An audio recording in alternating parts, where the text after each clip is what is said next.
Good morning, good afternoon, and good evening. This is Pamela, and you are watching Pam Entertainment TV, where we review movies, television series, and incidents in pop culture. See how those incidents affect our daily lives. Listen, I honestly didn't think that I was going to do this video. So let me tell you what's going on. Let me tell you what's going on. You see it across over here on the over here on the side, Blue Beetle.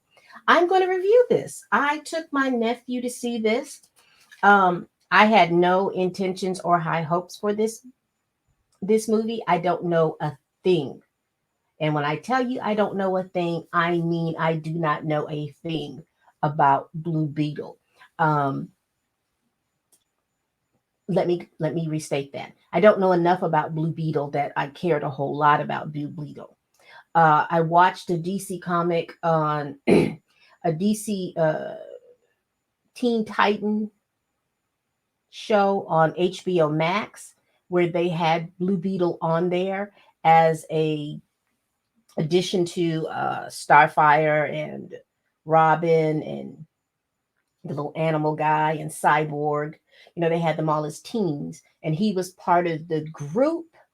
But like I said, I don't know enough about Blue Beetle uh, to be able to speak on it at that point. At this point, so I went in with very low expectations. Like I said, my nephew was hyped to go see Blue Beetle. He had seen all the trailers, and so he was hyped to go see it. So I, as the best auntie that I am, I took him to go see Blue Beetle, and I would tell you that I liked the film. I liked it.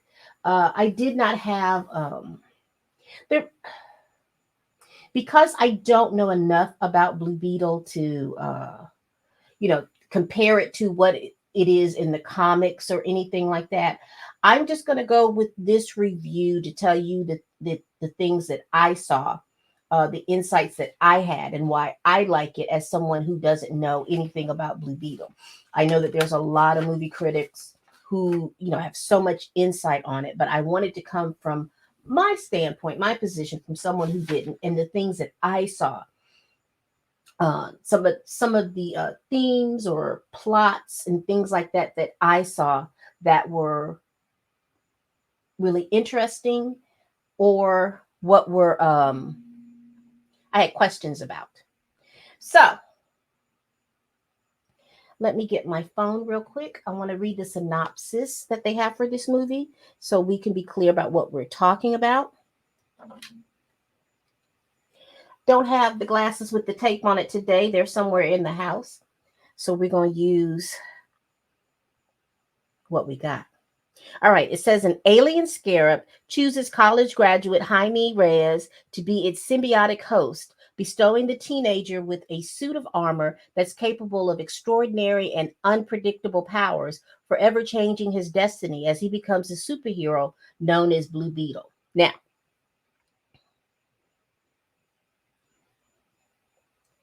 I'm I'm in confusion about that because when the movie comes on, he is he has graduated college. That's what it appears, because he had his cap. He has cap. So he doesn't appear to be a teenager, more so than he appears to be a young adult. And I would give him 20 if he went to college, if his birthday hit some kind of way, that if he went to college at 17, he's probably 20 or 21. So I wouldn't put him as a teenager. I would definitely put him as a young adult. So let's talk about the casting. So we have, I think his name is Zolo Mariduena, Mariduena, and he played Jaime Reyes. We have Bruno Marquezine.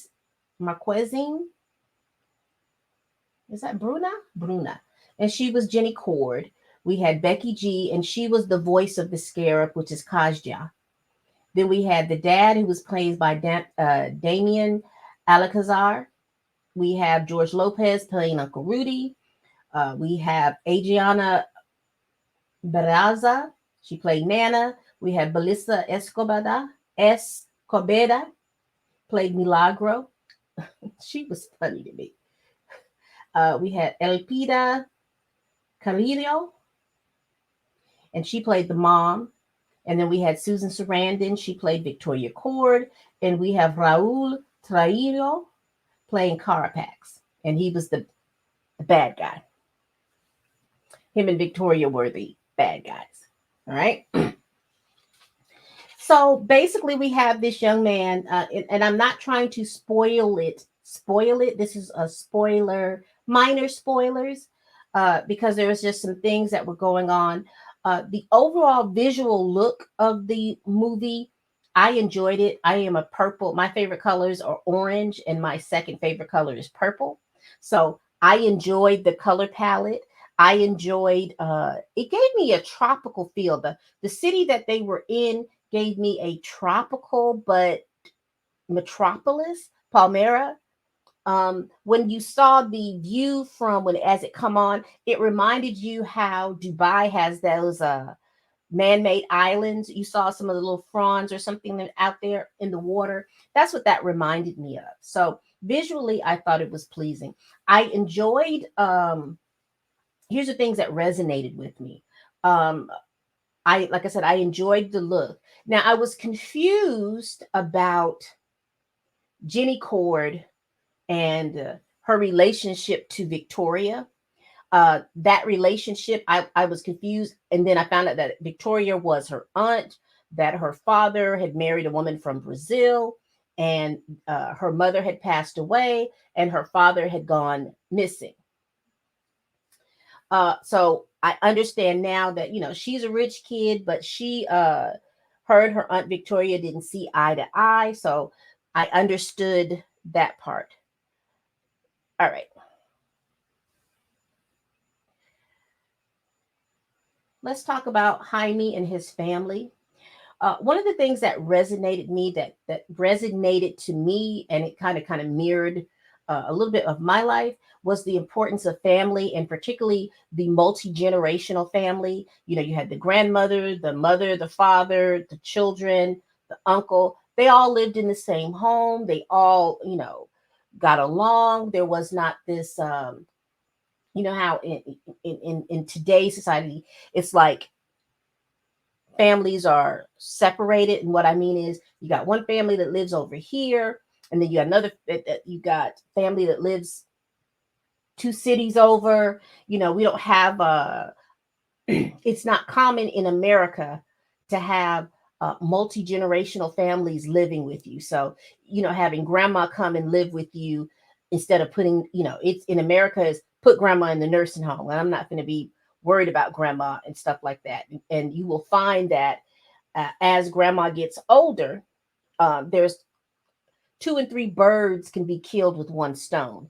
A lot of women are always talking about, oh, childcare is so high and all these things. What we find out is that in multi-generational homes, the way grandma and grandpa help out is, since they have retired, but they're still moving around and they're still doing things, instead of them having to pay a separate mortgage or anything like that. If everyone came together and bought a nice size home, you have multi-generationals there, parents who are working. Grandparents can take care of the kids of the day if they're small. If they're going to school, they can pick them up, they can bring them home, making sure they have their homework. Sometimes grandma, grandpa can cook. It's a whole lot of different things that can go on to make a family work. I enjoyed that. I like that. Um, it seemed like the theme that went through here too is that I would consider Milagro and Jaime, they were natural born citizens. I'm making the assumption, but mom, dad, grandma, and Uncle Rudy seemed like their immigration status was in question. Uh, Not really sure, but that's what it seems like that's happening, that their immigration status was in question. And this point was brought to me in particular because it's like, how you see movies and then you have like a character that all of a sudden knows how to do all of these things. And that's when I thought about Uncle Rudy, that because his immigration status was in question, he was not going to be able to reap the benefits of like a formal education. So the education that he had was hands-on experience, trial and error from what he was doing. And the reason why I said that, because we find out through the movie that Uncle Rudy has these abilities. He can do all of these different things. And we find out that, he worked with his brother in the automotive shop, and he was always the one that was tinkering. He was always like the crazy uncle with all these conspiracy theories, and has knowledge about all these things, because he's a because not because he is a learned man, but it's hands-on learning. So he knows about those conspiracy theories. He knows about the government. He knows about different things because he's tinkered all of his life. He was back there tinkering some things. So then when you see him perform some of these feats, you think back to his immigration status was questionable, so he had to learn how to do these things, and that's why it seems so fantastical, because he's over here doing these things. I think sometimes as Americans, we think that immigrants are cowering over in the corner waiting for someone to suss them out. If the what I think, yeah, waiting for somebody to suss them out. The government is going to come and suss them out. But honestly and truly, in the meantime, they're working. They're doing all kinds of things, and they're making ways when people would say there is no way. So that stood out to me. Uh, Whereas you have that juxtaposed to Jaime, with him being a natural born citizen, he's going to school, he's going to college, and the family has their hopes on Jaime because he's doing it the right way. And so they're looking at, him getting this education is going to help the family pull up out of their status, right? One of the things also that stood out to me uh, is the women in the family. And there's a couple of things, again, that makes it look kind of fantastical what happens. Because we see that the grandmother is doing certain types of things that we would think would be odd for grandma to do. And to me, that goes into the theme of always looking at women as just nurturers and caregivers, that we sometimes block out that they are human and they're people and they live certain lives. And we find out that grandma has had a fantastical life before she had children or while her children were young. And, that didn't transfer to her grandchildren. Her grandchildren didn't know that, simply because they're now in a new place from where they immigrated from. They're in a new place. So a lot of those things are not, those skills are not needed in the situation that they're in now. But her skills, her knowledge of different things on how to do certain things come in clutch. And for me, that was just like, okay, so that's just a theme that, sometimes we look at our grandparents and we think, oh, well, they're, especially our grandmothers. We look at our grandmothers, oh, they cook for us, they nurture us, they clean, they do all these things. And then sometimes we're just shocked and surprised, particularly as you get older. I remember uh, uh, listening to my grandparents talk about things that they did when at that point that they were my age. And I looked like, oh, y'all was out here living. Oh, okay. Because you only see that view of your grandparents as a grandparent, as that extra nurturer, that caregiver, that friend, that because your grandparents love on you and your parents raise you, but your grandparents give you that special type of love and stuff like that. So sometimes it's difficult to see your grandparent, understanding that your grandparent had a life before they had children and all these other different things. Juxtapose that to how Victoria and Jeannie Cord grew up. Their family, they're close in family, but they do not act and respond as what we would as a family. You have Victoria, who is running the company because, like I said, her brother has disappeared. Her and her father ran the company while her father was alive. She assumed, because she was her father's right hand person, that she was going to get the company. But the father, which I'm just going to make the assumption was very old school, thought that bloodlines need to pass from father to son. And so she did not get the company. And so that made her estranged from her brother. And then what really pissed her off is that her brother wanted to take the company in a different direction than what she wanted to take. So when her brother disappeared, she seized the moment to take the company. And you just juxtapose how those two families are interacting. You've got an immigrant family that is lower middle class or poor. I would say lower middle class, and they have such a tight family unit versus a family that has all of this money and their family unit is splintered. And that lets you know that money doesn't make a family better in all cases.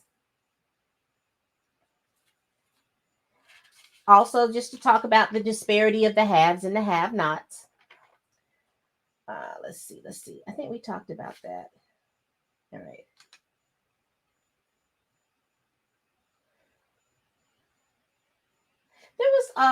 There was some humor in here. There was it wasn't overbearing. It wasn't silly. It wasn't my type of humor, but it resonated with my nephew. And I always make the assumption that these types of movies are for like my nephew and old, and older. They resonated with him. What I didn't expect, but then I looked at the rating because I didn't realize that it was PG-13. I was taken aback with the level of violence in it. It wasn't gory, it wasn't anything like that, but there was for me there was a couple of jump scares that I wasn't prepared for. Particularly at the island. That's all I'm going to say. Um there was another point in there that surprised me that they went there, even with how ethnicities can stick together. There was a point in time when things were going to crap, and you had people of the same ethnicity on opposite sides. But then, when the overall truth of things coming out, how one person was sacrificing himself for someone else and how that was played out. It was a little gory, but that thing to me played out. Okay.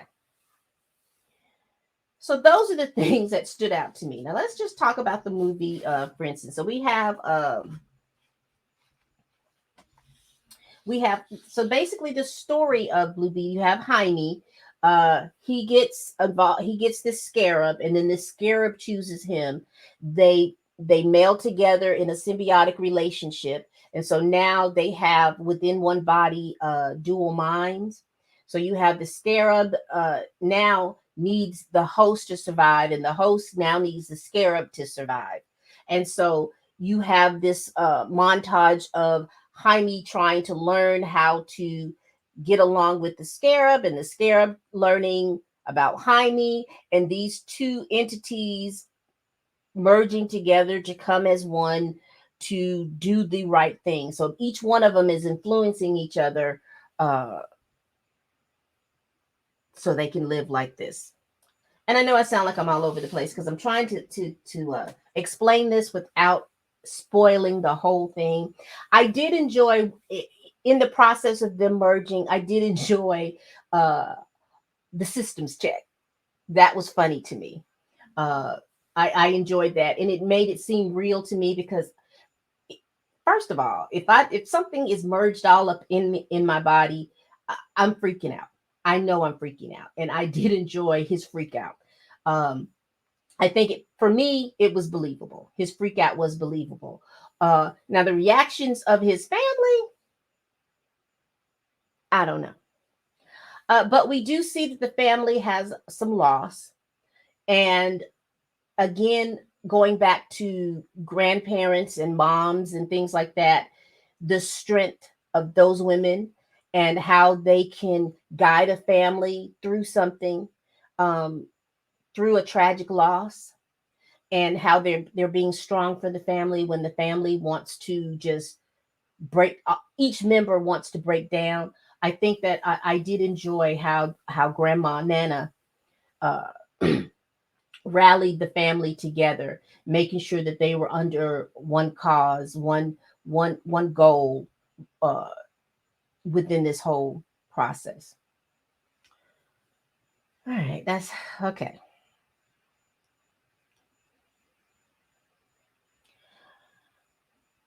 I'm almost forgetting too one of the themes that I saw, and I don't know how to explain it any better than this. You see this theme of a white savior helping a person get back to a place they once were, and then finding out that that particular person who's trying to save you and trying to help you was the cause of your calamity in the first place. And that's how we see the villainous story of, what is his name, Caraplax, the villain. That's how we see his. We learned this later, but that theme kind of came out to me. That's interesting. So this is just a review from someone who knows nothing about Blue Beetle, but what I found interesting about the movie that I was watching, I had a very low expectation of the movie, but it pleasantly surprised me. So would I suggest you go see this movie? Yes. If you like superheroes, if you like movies about families and family bonds, uh, if you like movies with action and uh, little violence, no gore, but just a little violence and fight scenes, this is a movie that you could go see. This is a movie that I think that you would enjoy. I am unsure of its place in the DCU. I'm not a big DC fan. I like Superman. I like Batman. I like the Justice League. Those are the cartoons and things that I watch when I watch HBO Max. But I'm not a big, this whole outer universe of Blue Beetle and all of these different things. I am not as familiar with them as I am of Marvel uh, characters. So, if you watch Blue Beetle, you understand Blue Beetle, let me know what you thought about my my plots. Are they plot points, or themes of what I picked up on in the movie? I do see that they have set us up with, there's two end credit scenes, and it does seem like one of them is setting us up for a part two. Check those out. So if you go to the movie, stay to the end of the movie, the very end, because there's two end credit scenes. So we should be seeing a part two of this movie. I am looking forward to that. So this was my minor spoil review. I just wanted to go over the plot points that I saw, or the themes and things that were interesting to me about this movie. Go see it. Out of 5 stars, I'll give it a 3.5. I was thoroughly entertained. Like I said, the humor in it was decent. The story was decent. Uh, the characters, who played whom, I didn't have an issue or problem. George Lopez, who played the uncle, I would say I think he played him well, but I do think he overacted in some places a little bit unnecessarily. But he's a comedian, so I expect some over the top stuff from him. Hmm. And that's it, y'all. That's all I got. That's all I got. I hope you enjoyed this review. If you be so kind to like, comment, and subscribe. Once you subscribe, you'll be opened up to a plethora of movies and television series that I have reviewed, and also my pop culture chats. All right. We do this every week. Every week. And it's always people. First, go see Blue Beetle. I think that you will be pleasantly surprised if you got a little boy, a little girl, whoever, you got someone 10 to 15. I think that they will enjoy this. And hey, auntie, uncles, you'll enjoy it too. All right. We do this every week. And as always, people, bye bye.